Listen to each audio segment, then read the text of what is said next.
I always accepted the fact that I would come home beat up or in a box. I never imagined I'd come home blind. I've raced my whole life. You know, this is just who I am.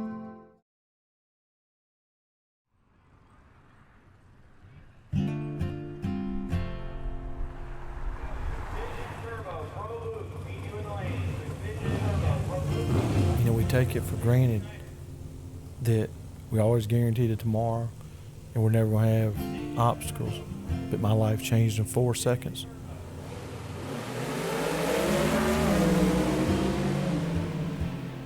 It can change in 4 seconds.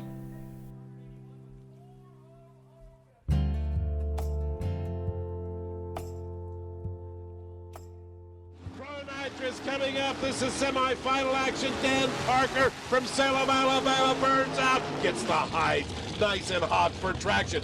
Dan Parker driving for Bill George, always tough when he comes out and racing the ADRL. Beat Shannon Jenkins here 2 years ago in the final, looking to go to the finals again. Does it, 399, he goes the first ever 3. That's our second career best pass, so we're tickled to death. We're tickled to death. Just like you said, you came out and tested, went 401 and 399, and you just went 401 and 399? Yeah, we struggled a little bit, and we got after it, and I got the best car in the world, Bill George. I want to thank him. He gives me the opportunity to drive his thing, and I don't get to help as much as I should at home, but he brings me a killer piece. When I come to track, I know it's ready. I was born into a racing family. My father has raced since he was 16 years old. My mom was 8 months pregnant with me and going to the drag strip and still racing some. When I was 8 years old, there was an all motorcycle race, and Dad entered me in the mini bike class, and I come in second place.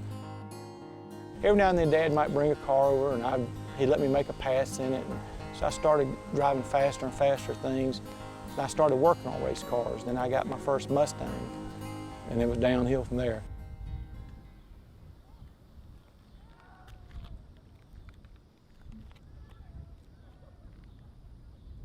The accident was March 31st, 2012. If I would have been further back in the qualifying line, probably wouldn't have had a wreck that day because rain would have come in. It was getting cloudy, and it seemed like we were going to have some bad weather. When he took off from the starting line, the car shook a little bit and bobbed a little bit, and he had always been able to pull out of that in the past. As he was going through the 8th mile, the car turned hard right. I saw the car hard turn, go straight for the wall, and it was just airborne, 175, 180 miles an hour. And then when we get there, it's the worst imaginable thing you can deal with. I saw the car, and then I saw pieces of it laying everywhere. The motor had just come completely out of it. They were going to life flight him out, but the storm was coming through and they couldn't. So they ended up having to send him to UAB by ambulance. When the doctor came out, she did tell us in the very beginning, she said, we won't know the extent of his injuries until he wakes up. He was opening his eyes, his pupils and his irises were black, and his eyes were bloodshot. The glasses he wore at the racetrack were gone. Nobody could find them. Not even the frames, they were gone. So he had another pair that he wore when he would work out in the shop. So I grabbed those, and he asked to put them on. And when he put them on, he fell apart. He couldn't see anything. They didn't help. So he just fell apart.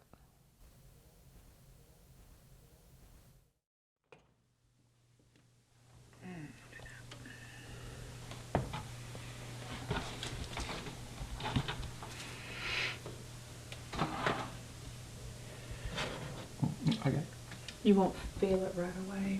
Yeah. A lot of people have asked me that. They can't believe that I'm still around. And it was never, leaving was never an option. He needed me, but at the same time, I don't know, there's just no other way to say it except I loved him, and I just there was just no leaving. I told her, I said, you know, I've ruined my life. Don't ruin yours trying to do the right thing and take care of me. Just, you know, because I remember that exactly. That's the one thing I do remember at the hospital. Most of it was a blur. I kept threatening her, if she didn't get me out of there, I was going to call a cab and get home.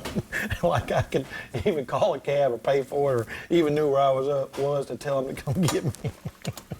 So we just kept talking about stuff, and he just told me that that I needed to leave because nothing good was going to come out of this, and that I understood.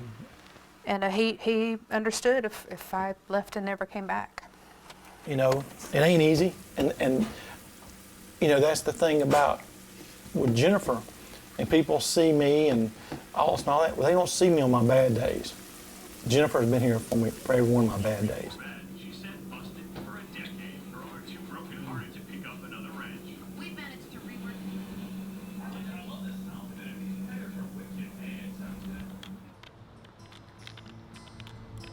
My worries today are different. How am I going to survive? How am I going to be 65, 70 years old with a disability and trying to take care of myself? It's a totally different worry today.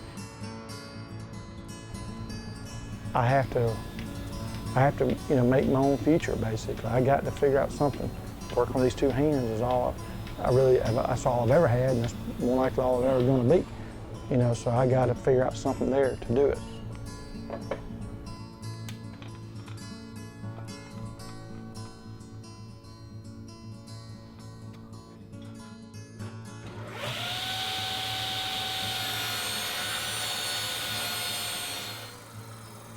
You know, part of it is enjoyment. I love learning something new, but you know, a big factor of it is I got to figure out a way to start trying to make a dollar, trying to, you know, get some income. And so having a niche product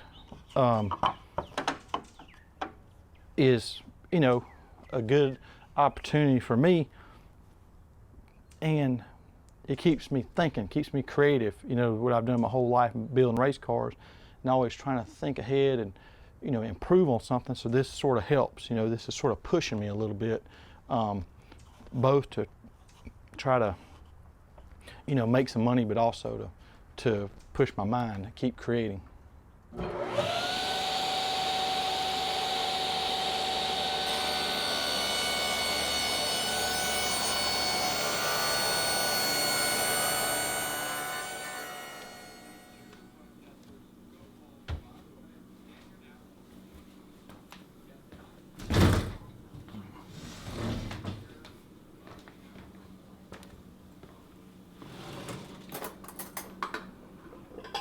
Every Saturday morning, downtown Columbus is a venue for people to be able to sell arts and crafts and fruits and vegetables.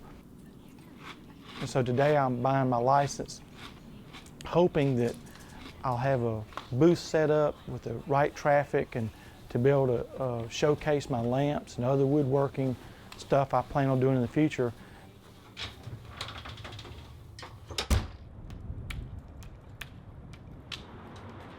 I think I read your application yesterday. It's Dan's Blind Ambition. Mm-hmm. I thought that was a great business name because I thought it was like, I didn't know you were actually blind, but I thought Blind Ambition meant like you started doing these projects and you were just hoping it went well. Yeah, I'm completely blind. So I see your check. Do you want me? If you can fill it out, and then I'll sign it after you fill it out. Sure. All right, I'm gonna put my finger where you need to sign. So here's the pen. Okay. And then my finger is the start of, yep. Going this direction? You're going, I'm gonna not put your pen down and go in that direction. Okay. That's perfect. Okay. Okay, so let me give you your receipt. There you go. Okay. Well, thank you so much. And you're all set. Good deal. I'm looking forward to it. Yeah, we're excited to have you.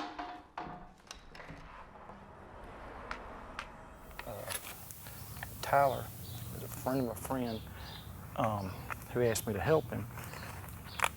Tyler's a young man. I think he's 19, 20 years old. He's got a good head on his shoulder, and he's a hard worker. and he worked with my great friend Terry at the body shop, and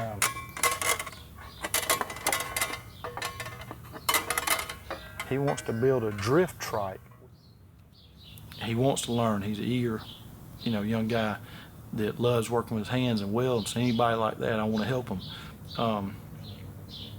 He's a good kid. He really is, and so that's what we're going to try to work on today. See if we can't get his drift trike possibly rolling for him, and then go from there. Are you up first thing this morning? No, not quite. I was a little late getting up there. Oh, you're killing me. Got the throttle tube though. Okay. All right. I'll get you to roll my motorcycle out, and we'll get the table set up. Oh man. It's been a while since I used MIG or welded period. Tyler, I thought you just did this. I thought you just did this trailer. Yeah, true. I like to practice a little bit. I'm gonna. Tyler, ain't no practicing in baseball. You go out and you step up to bat.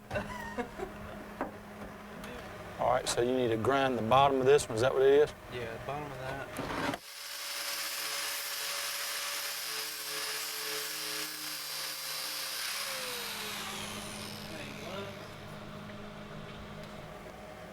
Tyler, some gloves?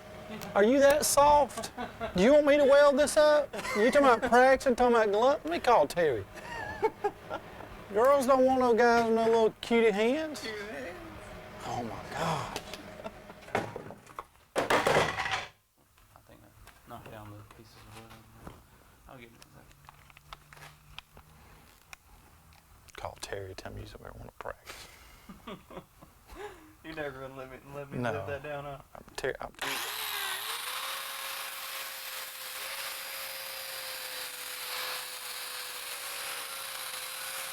yeah, you can probably weld that up, can't you? Yeah, that looks pretty damn good already. Look good enough for the girls you got with? Yeah. All right.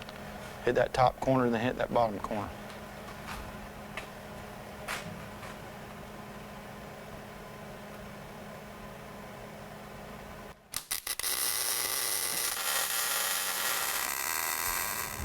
Awesome, that looks mean. Does it? So I got stuff in here. So I put my leathers on. Be tight.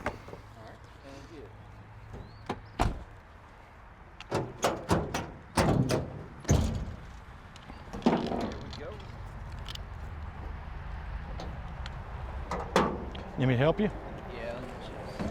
Okay, what do you need me to do? If you hold the back, that'd be fine. I'll grab the front. when it Okay. slides out. There we go. All right, let's get down with it. All right. Put your hand down. Oh, sorry. Go ahead.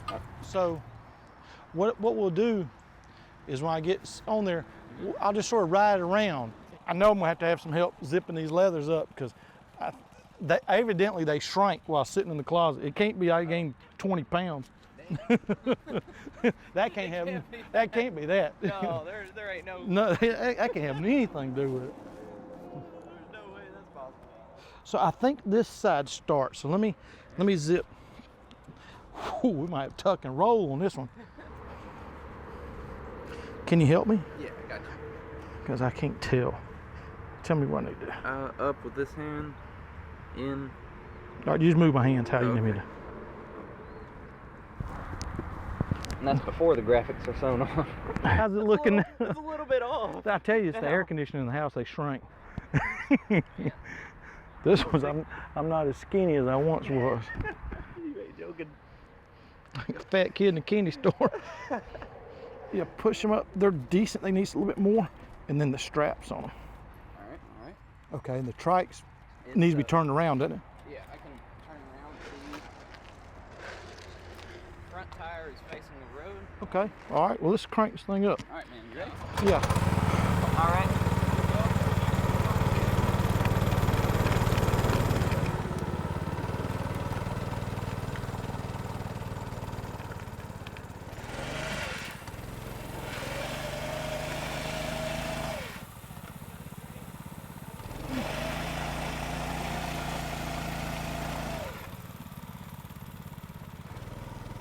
Can I snap? What?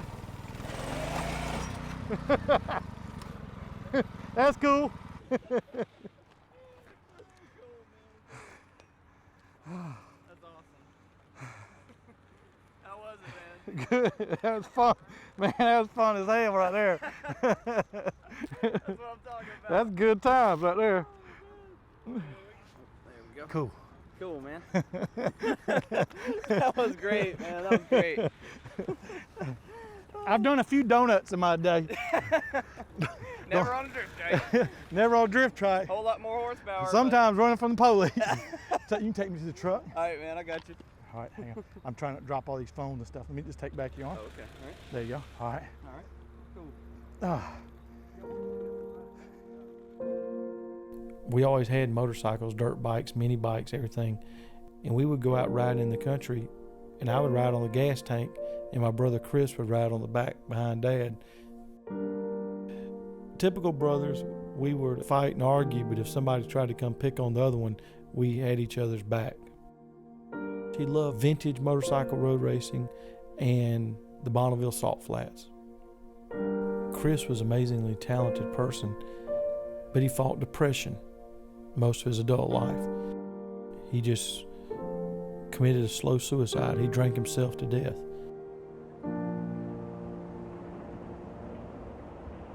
Six months or so after the wreck, I was laying in bed asleep, and I was thinking about Chris, and it hit me that, you know, I could race the salt flats. It's wide, it's long, it's straight. That's probably about 2 o'clock in the morning. I just sat there all night thinking about it. I think Jennifer woke up about 8 o'clock that morning. As soon as she woke up, I rolled over to her. I said, I know what I'm gonna do. I figured it out. She said, what? I said, I'm gonna race the Bonneville salt flats. So I started building a motorcycle, and it just evolved. That gave me a purpose. That gave me something to think about during the day, to wake up and to reach outside and research and talk to people and set a goal. People were donating parts and money and labor, and I had it 75% finished before I even had permission I was going to race it.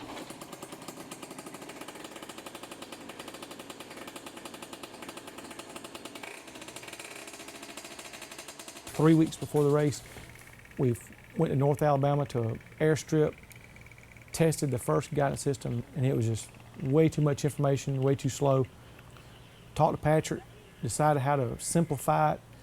He went home, rewrote all the software. The next week, we met again at the airport, and the first time I cranked the motorcycle, I went from one end of the airport to the other by myself. I wasn't going fast, but I kept it out of the ditches. The best thing that was for me was that motorcycle. It truly saved me because it gave me a purpose to keep on living and to push myself. When it was time to name the motorcycle, we named it the Christopher Scott Special after my brother.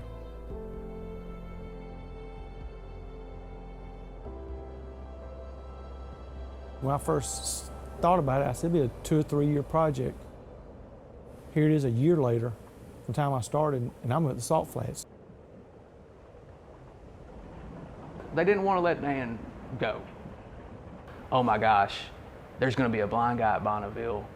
He's going to wreck and die, and we're going to get sued. I don't remember who it was that came over and basically said, you're done. You're not going to be able to race anymore.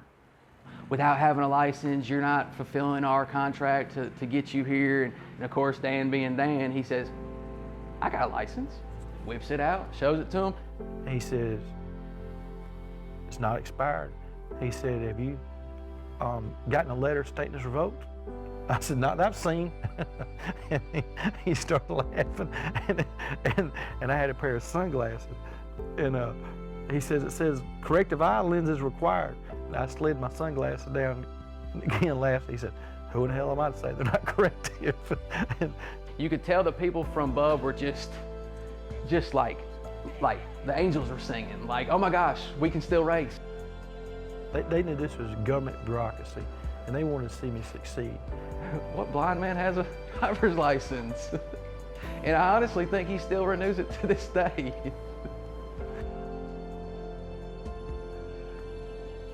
once, Jennifer gave me the signal through the two-way communication that track was clear and course was mine, it all went away. Went through the first mile and then entered the measured mile, and then when the motorcycle shut off and I brought it to a stop, I was just bawling like a baby. Just everything emotional-wise just hit me. That's the feeling people spend millions trying to get that feeling, and to experience that is something so few get to do.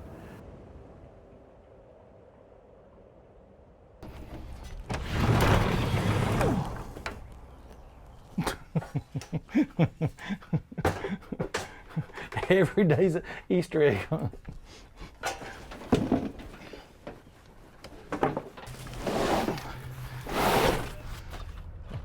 I hope somebody comes up and make us a bulk offer on all 10 lamps.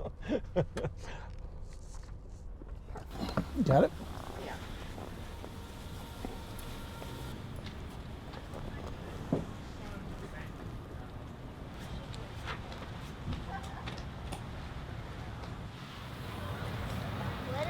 How much do you charge for them? They're $250 each with the electrical.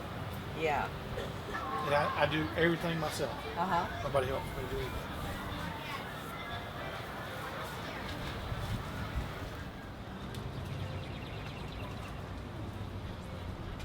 Most people that bought the lamps, were halfway buying it just to help me out.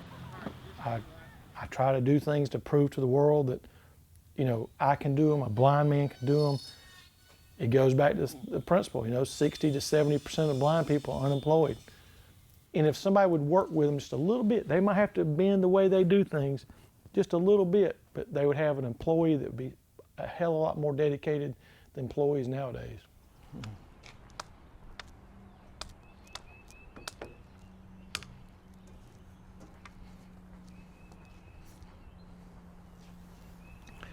This is something that most people they have no idea.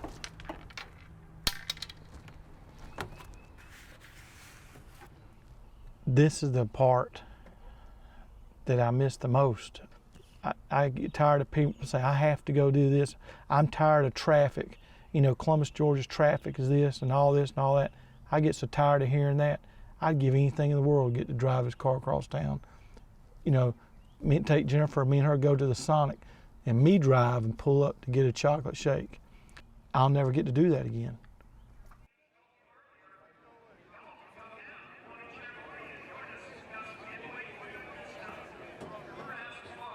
You can't live in a world of cotton balls. So if you live your life worried about everything, you're not going to live. You're just taking up space. You're just breathing air. I always accepted the fact that I would come home beat up or in a box. I never imagined I'd come home blind. That's just what racers do.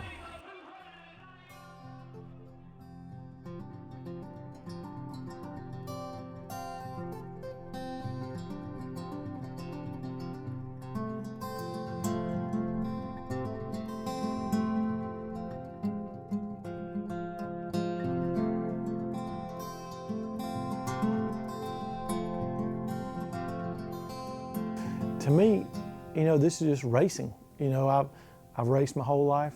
I did metal fabrication my whole life. So, this is just who I am. I know to other people it seems totally crazy and totally stupid, but this is just a continuance of who I am. I just had to figure out another way to do it.